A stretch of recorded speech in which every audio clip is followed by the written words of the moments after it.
विकास आप सभी का स्वागत करता हूं मेरे YouTube channel crack pack Z में।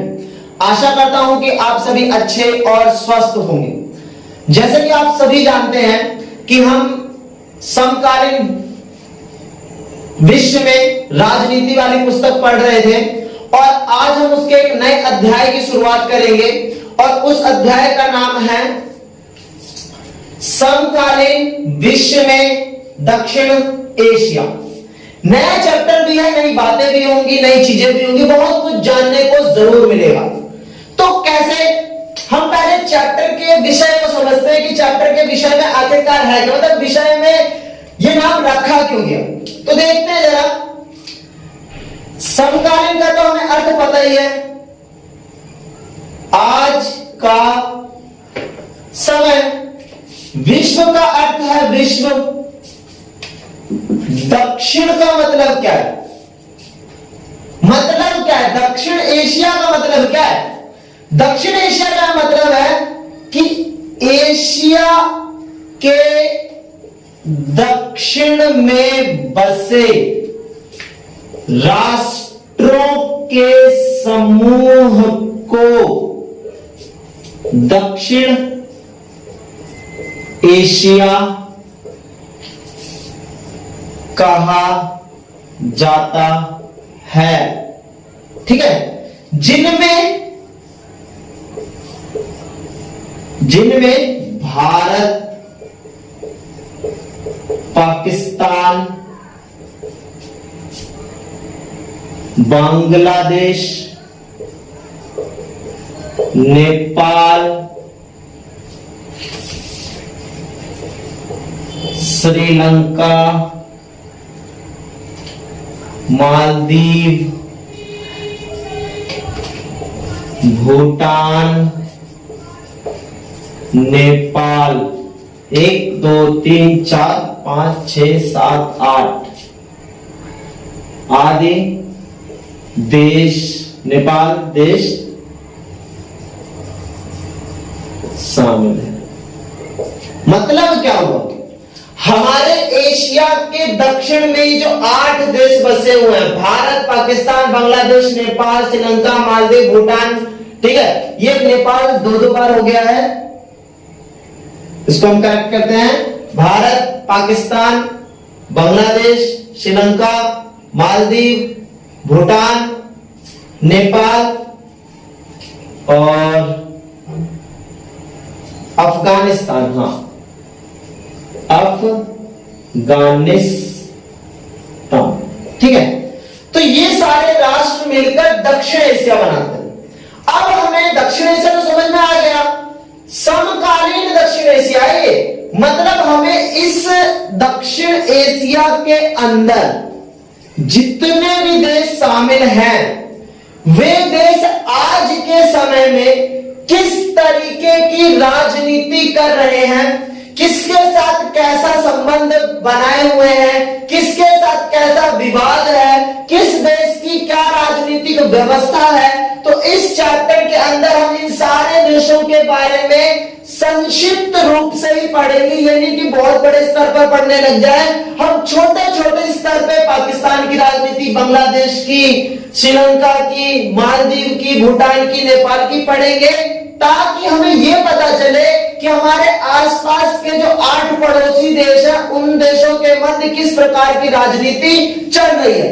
साथ ही साथ यह भी देखेंगे कि इन सारे राष्ट्रों का भारत के साथ क्या संबंध है, क्या संबंध अच्छे हैं, क्या संबंध विवादास्पद हैं, अतः संबंधों का स्तर कैसा है। अब अगर हम ये समझ गए कि भाई दक्षिण एशिया की डेफिनेशन क्या है तो हमने कर ली। इसमें एक क्वेश्चन ऐसे आ जाता है कि उस राष्ट्र का नाम बताओ जिसको दक्षिण एशिया में शामिल नहीं किया जाता। तो वो कौन सा राष्ट्र है? तो वो है चीन। चीन को दक्षिण एशिया में शामिल नहीं किया जाता। इसी के साथ एक और छोटा सा प्रश्न आ जाता है कि अफगानिस्तान को दक्षिण एशिया में कब जोड़ा गया? तो 2007 में जोड़ा गया। ये एक एक नंबर की क्वेश्चन है, याद रखना कि चीन दक्षिण एशिया का हिस्सा नहीं है और अफगानिस्तान को 2007 में जोड़ा गया।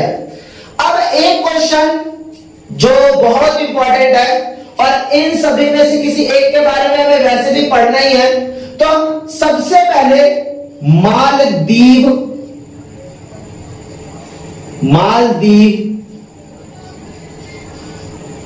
की राजनीतिक व्यवस्था पढ़ेंगे।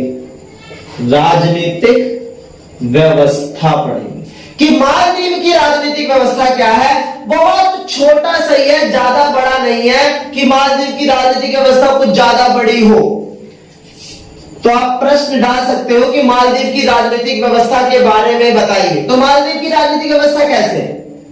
1968 तक मालदीव क्या था? एक सल्तनत था। क्या था? एक सल्तनत। सल्तनत मतलब जहां पे राजा शासन किया करते थे। बट 1968 के बाद मालदीव के अंदर से सल्तनत खत्म हो गई और यहां पे 1968 में मालदीवियन डेमोक्रेटिक पार्टी का शासन आया और मालदीव एक गणतंत्र बन गया। क्या बन गया?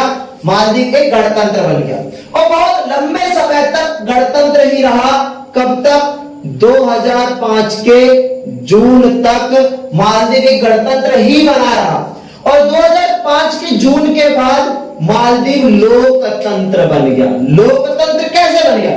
क्योंकि 2005 के जून के अंदर क्या हुआ कि विपक्षी जितनी भी पार्टियां थी उनको मान्यता दे दी गई।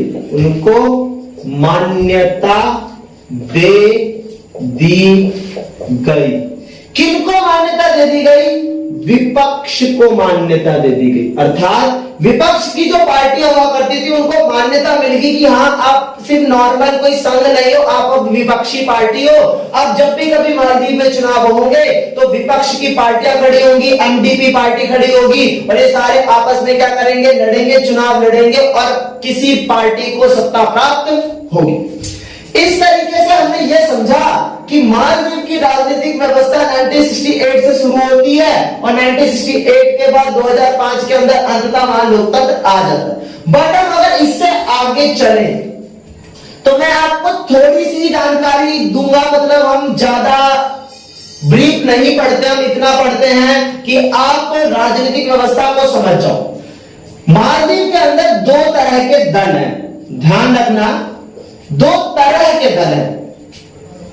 एक दल का झुकाव भारत की तरफ होता है तो एक दल का झुकाव चीन की तरफ होता है। जब भी कभी उस दल की सरकार बन जाए जो चीन की तरफ है तो वे पार्टी भारत के विरुद्ध रहती है और जब भी कभी सरकार भारत के पक्ष वाली पार्टी की हो जाए तो उनका झुकाव भारत की तरफ हो जाता है। तो यह स्थिति हमेशा से बरकरार है और आज भी बरकरार है।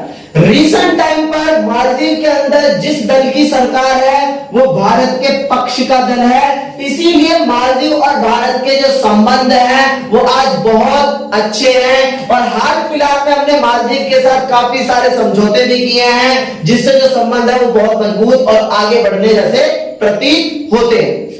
इससे हमें यह समझ में आया कि मालदीव की राजनीतिक व्यवस्था क्या है। और इसी तरीके से हम भारत के मालदीव के बाद पाकिस्तान, बांग्लादेश, अफगानिस्तान, श्रीलंका और भूटान, नेपाल की भी राजनीतिक व्यवस्था को पढ़ेंगे और इन सभी की राजनीतिक व्यवस्था को पढ़कर हमें यह समझ में आएगा कि हमारे आसपास के जो राष्ट्र हैं दक्षिण एशिया के, वे किस तरीके की राजनीति को आगे बढ़ाने का प्रयास कर रहे हैं। तो हमने आज इतना समझा कि दक्षिण एशिया की परिभाषा क्या है, साथ ही साथ एक प्रश्न ये किया कि भाई वो कौन सा राष्ट्र है जो दक्षिण एशिया में शामिल नहीं होता, तो वो चीन है। और एक प्रश्न ये किया कि वह राष्ट्र बताओ जो 2007 में दक्षिण एशिया में जोड़ा गया, तो वो कौन सा राष्ट्र था? अफगानिस्तान था। साथ ही साथ लास्ट हमने जो प्रश्न किया वो क्या किया? मालदीव की राजनीतिक व्यवस्था का अध्ययन किया। इस तरीके से आज हम मालदीव की राजनीतिक व्यवस्था को ही पूरा करते हैं और अब आगे जितना भी है उसको हम अगले पार्ट्स में या फिर अगली वीडियोस में आपको प्राप्त होगा। इसी के साथ सभी को नमस्कार।